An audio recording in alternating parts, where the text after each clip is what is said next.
यानंतर आपण विधिमंडळात जातोय। देवेंद्र फडणवीस सध्या बोलतात। माननीय अध्यक्ष महोदय, मी आपल्या अनुमतीने महाराष्ट्र कृष्णा खोरे विकास महामंडळ अधिनियम 1996च्या कलम 47च्या पोटकलम 4 अन्वये महाराष्ट्र कृष्णा खोरे विकास महामंडळ पुणे यांचे सन 2018-19 व सन 2019-20 या वर्षाचे लेखे व त्यावरील महालेखापाल लेखापरीक्षा 1 महाराष्ट्र यांचा अलग लेखापरीक्षण अहवाल व त्यावरील महामंडळाचे अनुपालन अहवाल सभागृहासमोर ठेवतो। महोदय, मी आपल्या अनुमतीने महाराष्ट्र जलसंपत्ती नियामक प्राधिकरण 2005 मधील कलम 19च्या पोटकलम 4 अन्वये महाराष्ट्र जलसंपत्ती नियमन प्राधिकरण मुंबई यांचे सन 2020-21 व सन 2021-22 या वर्षाचे लेखा अहवाल आणि त्यावरील भारताचे नियंत्रक व महालेखापरीक्षक यांचा अलग लेखापरीक्षा अहवाल सभागृहासमोर ठेवतो। सदर अहवाल विधानसभेच्या पटलावर ठेवण्यास झालेल्या विलंबाची कारणे सोबत जोडली आहेत। वार्षिक लेखा अहवाल आणि त्यावरील भारताचे नियंत्रक व महालेखापरीक्षक यांचे अलग लेखापरीक्षा अहवाल सभागृहासमोर ठेवण्यात आले। सदर अहवाल विधिमंडळाच्या संकेतस्थळावर उपलब्ध करून देण्यात येतील। स्थगन प्रस्तावाच्या सूचना। आज प्राप्त झालेल्या सर्व स्थगन प्रस्तावांच्या सूचनांना मी दालनात अनुमती नाकारलेली आहे। अध्यक्ष महाराज, अवकाळी पावसामुळे मोठ्या प्रमाणात विदर्भ आणि मराठवाड्यामध्ये शेती पिकाचं नुकसान झालं। 2-2 फूट त्या ठिकाणी गारपीट त्या ठिकाणी जमा झाली अध्यक्ष महाराज, आणि याच्यावरही SIT लावावं लागतं। या माईक सिस्टीमवरही SIT लावावं लागेल। तर अध्यक्ष महाराज, शासनाने अध्यक्ष महाराज मागच्या काळातही शेतकऱ्यांना मदत मिळाली नाही आणि आजही मदत मिळेल की नाही मिळेल, आणि अध्यक्ष महाराज मोठ्या प्रमाणात शेतकऱ्यांच्या आत्महत्या होतात। मला आठवतं की राज्याचे ऊर्जा मंत्री बसलेले आहेत, उपमुख्यमंत्र्यांकडे खूप डिपार्टमेंट असल्यामुळे ऊर्जा मंत्री सरकार आपल्या दारीच्या कार्यक्रमामध्ये 12 तास शेतकऱ्यांना लाईन आम्ही देऊ असं म्हणाले होते, पण शेतीपंपाला अध्यक्ष महाराज फक्त 8 तास देतात, तेही पूर्ण वेळ मिळत नाही आणि शेतीचं पिकाचं मोठ्या प्रमाणात नुकसान होते आहे।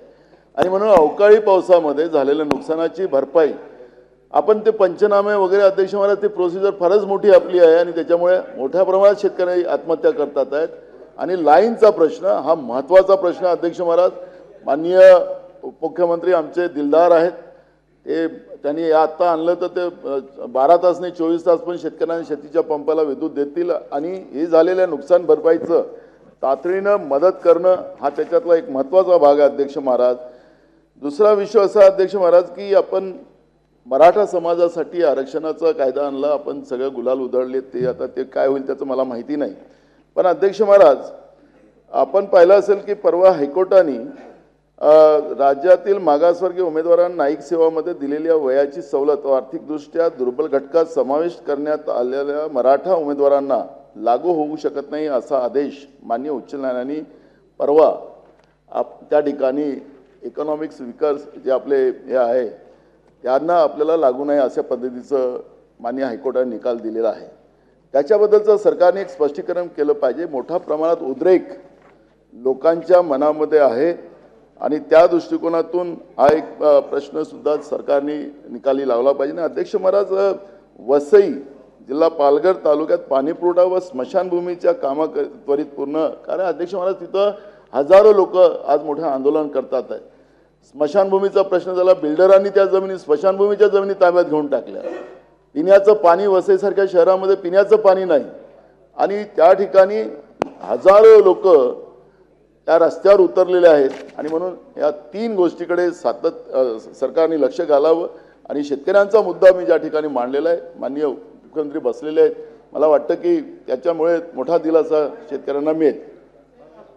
अध्यक्ष महोदय, खरं म्हणजे स्थगनवर असं उत्तर द्यायचं नसतं, पण नानाभाऊ प्रदेशाध्यक्ष असल्यामुळे आणि विषय महत्त्वाचा असल्यामुळे तात्काळ त्या संदर्भातले आदेश दिलेले आहेत आणि नुकसान भरपाईची जी काही त्या ठिकाणी म्हणजे नुकसानीचा जो तक्ता आहे तो मागवून घेतलेला आहे आणि अशा परिस्थितीमध्ये नानाभाऊ आपण स्टँडिंग ऑर्डर्सप्रमाणे तात्काळ मदत करतो, त्यामुळे ती मदत निश्चितपणे करण्यात येईल। ठीक आहे, पुढे जाऊ आता। त्याही संदर्भात पुढे जाऊ. फक्त सदनावर आपल्या माहिती चर्चा होऊ करता सांगतो शकत की नाही, चर्चा होऊ शकत आता नाही. नानाभाऊ, आता आपण आपल्या अडचण अशी आहे की NTPCचं 1000 मेगावॅट आपल्याला जी वीज मिळते ती त्यांच्या काही कारणाने तात्पुरती बंद झालेली आहे, त्यामुळे थोडं डेफिसिट निर्माण झालेलं आहे. ती वीज त्यांनी आपल्याला सांगितलं आठवडाभरात ते रिस्टोर करतील. की 2021 मध्ये माननीय उपमुख्यमंत्री महोदय 21 मध्ये कृषी सेवा परीक्षेसाठी MPSC मधून त्या मुलांची पास झालेल्यांची यादी पाठवली गेली. आज 2000 म्हणजे 23 मध्ये आपण 24 मध्ये आलो आणि ह्या सगळ्यामध्ये वर्ग 1 चे 19 आहेत, वर्ग 2 चे 61 अधिकारी आहेत आणि वर्ग 2 आणि एकूण असे 202 उमेदवाराची शिफारस लोकसेवा आयोगाने आपल्याकडे केलेली आहे. कागदपत्रांची पूर्ण तपासणी झाली, पूर्तता झाली. आज ती मुलं आंदोलन करण्यासाठी उपोषणाला बसले. 7 महिने झाले. मला कळत नाही, तुमच्याकडे जागा रिक्त पदांचं मोठी रिक्त पद आहे अध्यक्ष महोदय आणि कृषी अधिकाऱ्यांची रिक्त पदं 2-2, 4-4, 4 एका जिल्ह्यामध्ये आहे. तर आपण हे 7 महिन्यापासून का रेंगाळून ठेवलेलं आहे, का थांबवलं आहे, हे आपण केलं पाहिजेत ना. यांची रिक्त पदं आहेत आणि परीक्षा पाजली, पेपरची तपासणी झाल्यावर 7 महिने का थांबू शकतो? 15 दिवसामध्ये फार तर कालावधी असायला पाहिजेत. आज ती सगळी मुली वगैरे ते होणारे अधिकारी आहेत आणि त्यांना 4था दिवस आहे. त्या कृषी मंत्र्यांना मी पण विनंती केली होती स्वतः फोन करून की तुम्ही लवकर का काढत नाही. ते म्हणले की मी उद्या काढतो असं म्हणून 15 दिवस झाले. म्हणजे उद्या करतो आदेश असं म्हणून आज 15 दिवस झाले. मी स्वतः बोललो त्या मुली वगैरे तिकडे अंघोळ नाही, पाणी नाही, पाण्याची सोय नाही, फार वाईट अवस्थेत हे होणारे उद्याचे अधिकारी, त्यांची अशी अवस्था आहे. म्हणून आपल्याला विनंती आहे की हे आपण करून घ्या हे आदेश, अशी आपल्याला एक विनंती आहे आणि यासाठी मी हा पॉइंट ऑफ इन्फॉर्मेशन देतो.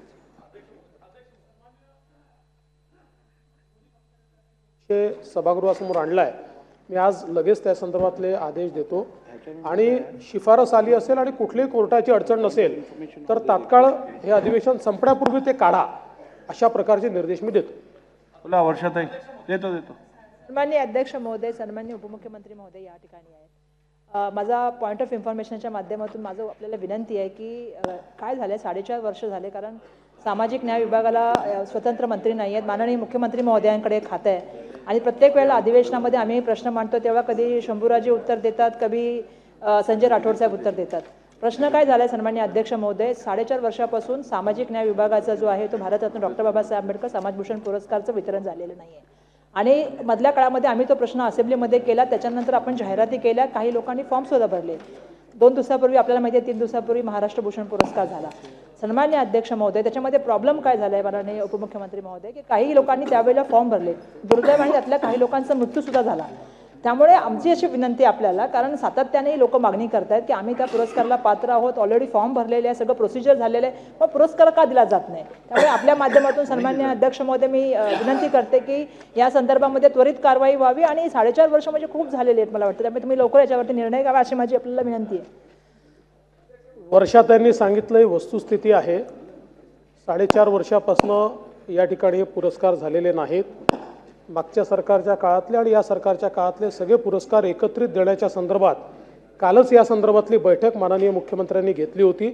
मात्र काल मराठी भाषा गौरव दिनाचा कार्यक्रम हा लांबल्यामुळे ती बैठक पूर्ण होऊ शकली नाही. त्यामुळे मुख्यमंत्री याच आठवड्यात पुन्हा वेळ देणार आहेत आणि त्या बैठकीमध्ये याचा निर्णय होणार आहे. आता पुढे जाऊया. पॉइंट ऑफ इन्फॉर्मेशन त्यांचं होते. अध्यक्ष महोदय, प्रस्तावावरती चर्चा नको का? अध्यक्ष महोदय, येणाऱ्या काही दिवसातच मार्चचा पहिला आठवडा हा सुरू होतोय आणि मार्च, एप्रिल, मे हे 3 महिने कडक उन्हाळ्याचे महिने असणार आहेत. अध्यक्ष महोदय, गेल्या काही वर्षांपासून सातत्याने हवामान खात्यातनं प्रत्यक्षपणे असं सांगली जिल्ह्यातल्या आमच्या लोकांनाही लक्षात आलेलं आहे की जून अखेरपर्यंत पाऊस आम्हाला पाहायला मिळत नाही आणि गेल्या वर्षी तर सांगली जिल्ह्यातला सर्वात कमी पाऊस पडलेला जिल्हा हा सांगली जिल्हा आहे. माझी आदरणीय उपमुख्यमंत्री फडणवीस साहेबांना नम्रपणे विनंती आहे की पुढच्या 3 महिन्यातलं जे काही कोयनेतला निसर्ग होणारे पाण्यासाठी, ते पिण्याच्या पाण्याचा असो, शेतीच्या पाण्यासाठी असो, त्या ताकारी, टेंबू, म्हैसाळ आणि अरफळ ह्याचं आवर्तन आणि याचं नियोजन एक व्यवस्थित करायला पाहिजे. आदरणीय उपमुख्यमंत्री महोदय, आज सांगली जिल्ह्यातल्या 50% तालुक्या अक्षरशः दुष्काळाच्या उंबरठ्यावर उभा आहेत आणि असं चला. होऊ नये की थोडक्यात टँकरने घ्या. पाण्याची व्यवस्था करावी लागेल. आवर्तन आणि पाण्याचं नियोजन फडणवीस साहेब आपण करावं अशी माझी नम्र विनंती आपल्याला. नाही, एक मिनिट. निश्चितपणे दुष्काळाची परिस्थिती लक्षात घेऊन सातारा जिल्हा आणि सांगली जिल्हा या दोघांना एकत्रितपणे बसून त्याचं नियोजन करण्याच्या सूचना देण्यात येतील. उद्याही कालवा सल्लागार समितीची बैठक आहे, त्यामुळे निश्चितपणे दोन्ही जिल्ह्यांचं हित लक्षात ठेवून या संदर्भातले निर्णय करण्यात येतील. नाही, एक मिनिट बसून घ्या. नाही बघा, हे पॉइंट ऑफ इन्फॉर्मेशनच्या डिव्हाइसचा तुम्ही दुरुपयोग करू नका, नाहीतर मला थांबवायला लागेल. आता या सभागृहात सकाळी सकाळी एवढी माहिती येते की आपल्यालाच एक नवीन न्यूजपेपर चालू करायला लागेल.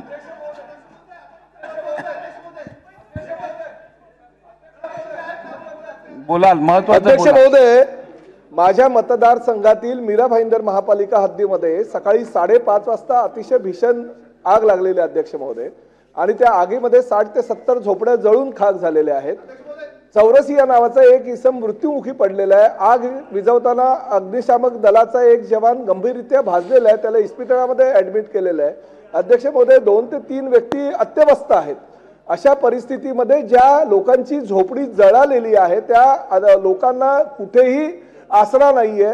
काही महिन्यांपूर्वी माननीय मुख्यमंत्री, माननीय उपमुख्यमंत्र्यांच्या अध्यक्षतेखाली एक बैठक स्थापन झाली होती आणि त्या बैठकीमध्ये असा निर्णय झाला होता की MMRDची जी घरं मीरा भाईंदर महापालिका क्षेत्रातील आहे ती घरं तात्पुरत्या स्वरूपामध्ये मीरा भाईंदर महापालिकेला द्यावी.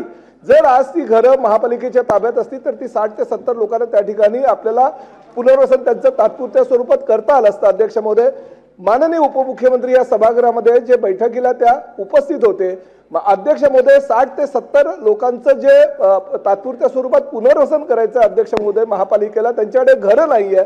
आज या सभागृहाच्या माध्यमातून मी विनंती करतो त्या भागाचा स्थानिक आमदार म्हणून की तात्पुरत्या स्वरूपात का होईना त्या घरात लोकांचं पुनर्वसनासाठी जी MMRDची घरं धूळ खात पडलेली आहे अध्यक्ष महोदय, ती तात्पुरत्या स्वरूपात का होईना आजच्याच मीरा भाईंदर महापालिकेला वितरित करण्यासंदर्भात माननीय उपमुख्यमंत्र्यांनी निर्देश द्यावे जे पूर्वी दिलेले आहे, परंतु हस्तांतरित आजच्या आज करावं अशी विनंती करतो अध्यक्ष महोदय.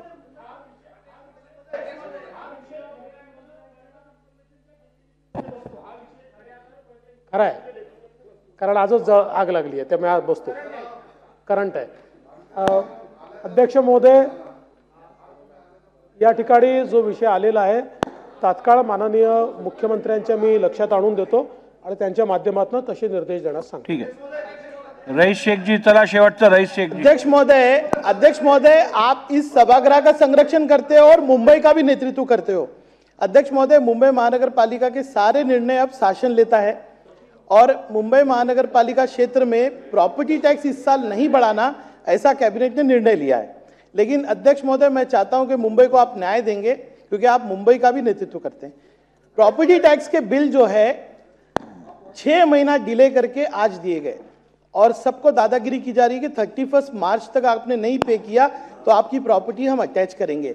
अध्यक्ष महोदय, मुंबई महानगर पालिका की जो दादागिरी है, एक तो आप डिले करो बिल, ऊपर से हमको लिटिगेशन के लिए जाने बोलो. दूसरा, मुंबई महानगर पालिका ने गलत तरीके से प्रॉपर्टी टैक्स लिया था, ये सुप्रीम कोर्ट ने कहा है, और सुप्रीम कोर्ट ने जो 1.2 का रेशियो लगाकर प्रॉपर्टी टैक्स कलेक्ट हुआ वो वापस देने के लिए कहा है.